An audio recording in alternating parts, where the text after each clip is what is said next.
Hello members. अब देखो, यहाँ पे एक नया आईपीओ आ रहा है यहाँ पे अर्बन कंपनी का। ठीक है, ये आईपीओ स्टार्ट होने वाला है यहाँ पे 10 ऑफ सितंबर को और खत्म होने वाला है 12 ऑफ सितंबर। बहुत सारे लोगों की क्वेरीज है यहाँ पे, सर कंपनी कैसी है, क्या कंपनी लिस्टिंग गेन दे सकती है, कि कंपनी के फंडामेंटल कैसे है, कि फ्यूचर ग्रोथ क्या है। देखो, मैं 2030 तक का भी फ्यूचर ग्रोथ बताऊंगा आपको कंपनी के बारे में। तो वीडियो अंत तक देखिएगा, कोई क्वेरीज है तो मुझे कॉमेंट जरूर कीजिएगा, ठीक है, और वीडियो पसंद आए शेयर कीजिएगा। चलिए स्टार्ट करते हैं। अब देखो, अर्बन कंपनीज, अगर आप मेरी स्क्रीन को फोकस करोगे तो आप सभी लोग जानते हैं कि अर्बन कंपनीज क्या काम करती हैं।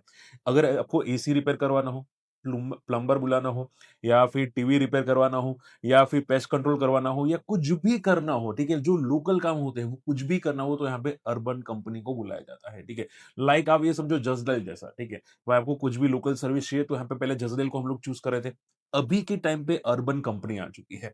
और ऐसा नहीं है कि भाई जस्ट डायल है तो अर्बन कंपनी को कोई बेनिफिट नहीं मिल रहा है, बेनिफिट मिल रहा है। कंपनी करंट ईयर के अंदर प्रॉफिटेबल भी हो चुकी है। ठीक है, तो ऐसा नहीं कि प्रॉफिटेबल नहीं है, लेकिन एक प्रॉब्लम है। प्रॉब्लम क्या है? कंपनी की valuation.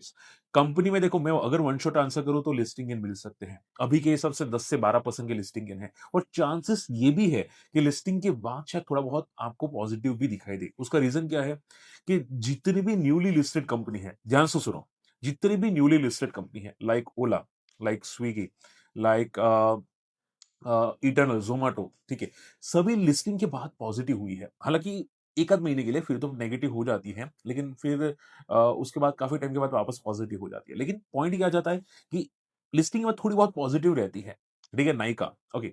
So short and simple में हो सकता है कि लिस्टिंग के लिए भी पॉजिटिव हो, लिस्टिंग के बाद एक आध महीने के लिए भी पॉजिटिव हो। ठीक है, बट अभी इसकी वैल्यूएशंस काफी स्ट्रेच है।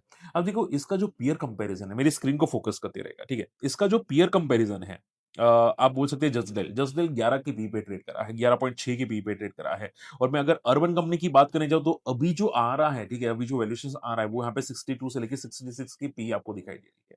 ठीक है, पहले लॉस मेकिंग थी, same like Justdial, same like IndiaMART, same like Ola, ये सभी पहले लॉस मेकिंग थी। ठीक है, ओला तो अभी भी है, बट ज्यादातर लॉस मेकिंग थी, लेकिन उसके बाद आपको प्रॉफिटेबल होती हुई दिखाई देती है। ठीक है, तो मैं आपको डिटेल बता देता हूं, थोड़ा फोकस कीजिएगा क्योंकि आगे भी पॉइंट काम किया सकता है।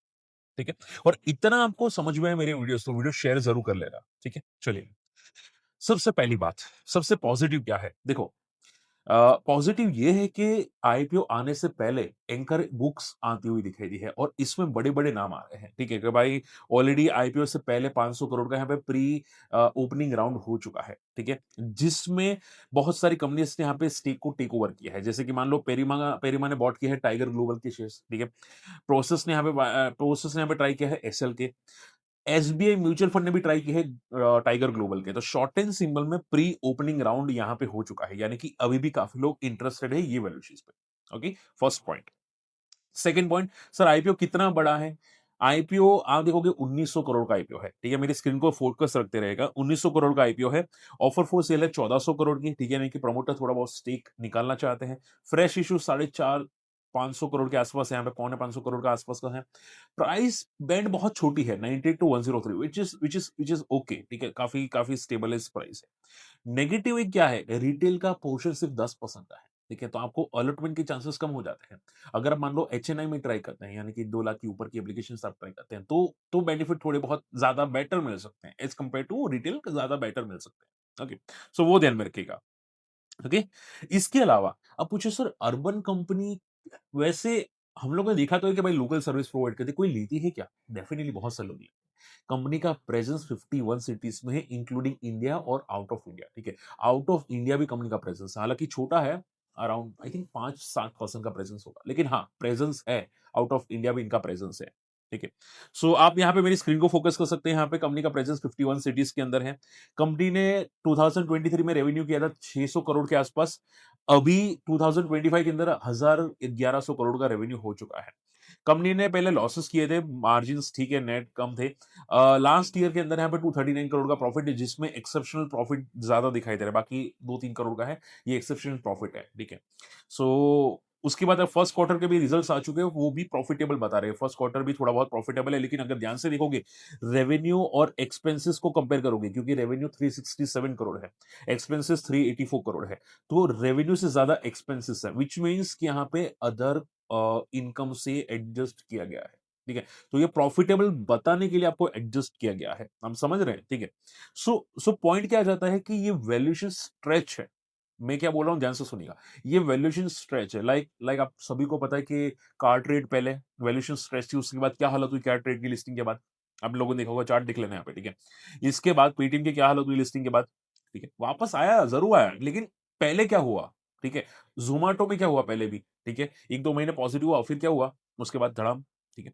सो पॉइंट क्या आ जाता है, वैल्यूएशन स्ट्रेच बहुत हो जाती है। ऐसी कंपनीज़ अच्छी होती है, ठीक है? बट स्ट्रेच वैल्यूएशंस बहुत हो जाती है। सो ये एक नेगेटिव पॉइंट है, ध्यान में रखिएगा, ठीक है? तो अभी अदर इनकम की वजह से भी अगर आप बात करें तो ईपीएस प्रॉफिट में है, ऑन बैलेंस शीट यहाँ पे कंपनी प्रॉफिटेबल है, ठीक है? पी 62 का है, ओके? EBITDA आप देखोगे 0.37 का EBITDA बहुत ही कम है, definitely, okay? Return on net worth आप देखोगे 13% का है। सो ऑल इन ऑल आप ये समझो कि वैल्यूएशंस ठीक है, बहुत स्ट्रेच हम वो बोल सकते हैं। हालाँकि ये न्यूली कंपनीज़ है, like FirstCry, like MobiKwik या ओला, ज़ोमैटो, इसकी वजह से थोड़े बहुत आपको ग्रे मार्केट दिखाई दे रहे हैं, वरना ये भी नहीं दिखाई देते। अगर न्यूली लिस्टेड नहीं होती, आप स्टार्टअप कंपनीज़ नहीं होती तो नहीं दिखाई देते। बात समझ में आ रही है? हाँ, अगर ये जो वैल्यूएशंस पे आ रहा है, मान लो कि भाई ये प्राइस बैंड 100 के आस-पास दिखाई दे रहा है, अगर ये प्राइस बैंड 50 के आस-पास होता तो ज़्यादा बेटर होता, ठीक है? सो वो बात ध्यान में रखिएगा। ओके, तो शॉर्ट एंड सिंपल में कंपनी ठीक है, ओके, तो लिस्टिंग के लिए थोड़ा बहुत इन शॉर्ट में बेनिफिट आपको जरूर दिखाई दे सकता है, ओके। अब पॉइंट ये आ जाता है, सर कंपनी पहले फंड रेजिंग क्यों कर रही है और कंपनी का फ्यूचर ग्रोथ क्या है? तो ध्यान से सुनिएगा।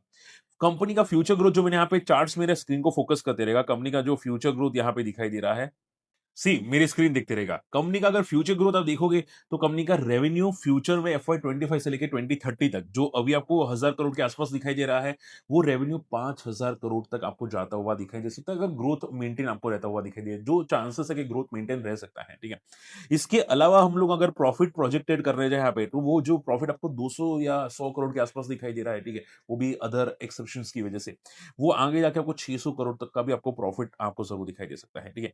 तो यहाँ पे प्रॉपर ये एस्टिमेटेड एजम्पशंस है because of the future presence, company का ग्रोथ एंड फ्यूचर एजम्पशंस, ये उसकी वजह से मैं आपको डेटा बताने की कोशिश कर रहा हूँ। जो माना जा रहा है कि अगर हम लोग बेस्ट के सिनेरियो भी पकड़ने की कोशिश करें तो भी कंपनी 4% से लेके 12% तक का ग्रोथ आपको करती हुई जरूर दिखाई दे सकती है। तो इन शॉर्ट में ग्रोथ है, कंपनी अच्छी प्रॉफिटेबल आ सकती है, फ्यूचर्स में फ्यूचर में अच्छा ग्रोथ रह सकता है। एंड आप ये समझो कि अगर हम लोग कंजर्वेटिव भी रहते हैं तो 2026 में कंपनी 300 करोड़ का प्रॉफिट आपको करती हुई दिखाई दे सकती है, ठीक है। ये जो फाइनेंशियल ईयर 2026 खत्म होगा ना, उस टाइम पे कंपनी 300 करोड़ का आपको प्रॉफिट जरूर करती हुई दिखाई दे सकती है। ये सेफ साइड है, ठीक है, अप्रोक्सीमेटली 280 टू 300 करोड़ का बात कर सकते हैं, ओके। सो चांसेस है, ठीक है, बट जैसे कि मैंने बोला, वैल्यूएशन थोड़ी सी स्ट्रेच आपको जरूर दिखाई देती है एज कंपेयर टू जसडेल। जसडेल 11.6 की पी पे आपको ट्रेड करता हुआ दिखाई जरूर देता है, ठीक है। कंपनी ने जो यहाँ पे फंड रेजिंग की है, जो मैंने आपको बताया था, फंड रेजिंग कंपनी ने की है आईपीओ के जरिए थोड़ी बहुत, ठीक है, स्टेक सेल के बालक।